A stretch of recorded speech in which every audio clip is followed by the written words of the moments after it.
স্ত্রী সম্পর্ক পৃথিবীর সবচেয়ে সুন্দর, সবচেয়ে পবিত্র সম্পর্কগুলোর মধ্যে একটি। স্বামী স্ত্রীর সম্পর্কটা যদি বন্ধুত্বপূর্ণ হয়, একে অপরের প্রতি শ্রদ্ধাবোধ এবং ভালোবাসা থাকে, তবেই সেই সম্পর্কটা অনেক বেশি মধুর হয়ে ওঠে। কিন্তু আদৌ কি স্বামী স্ত্রী একে অপরের বন্ধু হতে পারে? দিনের পর দিন, বছরের পর বছর এক ছাদের নিচে বসবাস করেও দেখা যায় তাদের দুজনের মনের মধ্যে যোজন যোজনের দূরত্ব। যে দূরত্ব অতিক্রম করে একজন আরেকজনের মনের খুব কাছাকাছি হয়তো জীবনে কখনোই আসতে পারে না।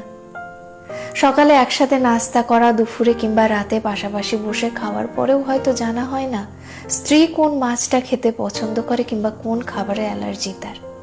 স্ত্রী হয়তো স্বামীর পছন্দ মতোই প্রতিদিন সব খাবার তৈরি করে, কিন্তু স্বামী হয়তো কখনো ইচ্ছে হয় না একটা দিন সময় করে স্ত্রীর যেটা ভালো লাগে সেই রান্নাটা করে খাওয়ায়।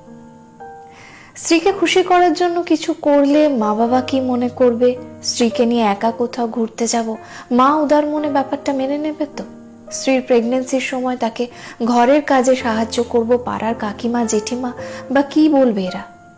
এসব ভাবনা থেকে স্ত্রীর প্রেগনেন্সির জার্নির মতো কঠিন সময়ও তার পাশে ওইভাবে থাকা হয় না, তার যত্ন নেওয়া হয় না। কিংবা হয়তো ইচ্ছে থাকলেও উপায় থাকে না, লোকে কি বলবে, মানুষ কি ভাববে এটা ভেবে। এসব ভাবনাই আমাদের মনে প্রাধান্য পায়।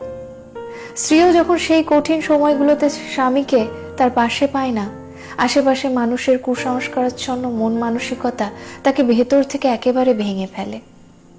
জীবনে হয়তো অনেক ভালো সময় আসে, কিন্তু খারাপ সময়ের কিছু খারাপ স্মৃতি আজীবন মনের মাঝে গেঁথে যায়। কারণে অকারণে এইসব স্মৃতিগুলো মন খারাপ করে দেয়। এভাবেই স্বামী স্ত্রীর একে অন্যের মাঝে দূরত্ব তৈরি হয়।